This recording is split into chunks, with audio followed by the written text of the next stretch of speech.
সকাল 10:10 নাগাদ কলকাতা সহ রাজ্যের বিভিন্ন জায়গায় অনুভূত হলো ভূমিকম্প। অনুভূত হলো পার্শ্ববর্তী দেশ বাংলাদেশেও। ভূমিকম্প অনুভূত হওয়ার পরে কলকাতা সল্টলেক সেক্টর 5-এর আরডিবি সিনেমা হল এলাকার অফিস কর্মীদের অফিসের নিচে ভিড়। কলকাতায় ভূমিকম্প কাঁপলো দক্ষিণবঙ্গের বিস্তীর্ণ এলাকা। আপনাদের জানিয়ে রাখবো আরও একবার, সাত সকালেই কলকাতায় ভূমিকম্প কাঁপলো দক্ষিণবঙ্গের বিস্তীর্ণ এলাকা।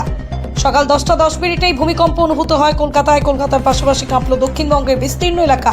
সকাল 10:10 নাগাদ অনুভূত হয় কম্পন। এক স্যান্ডেলের শহর কলকাতার একাধিক বাসিন্দা জানিয়েছেন কম্পন অনুভূত হওয়ার বিষয়টি।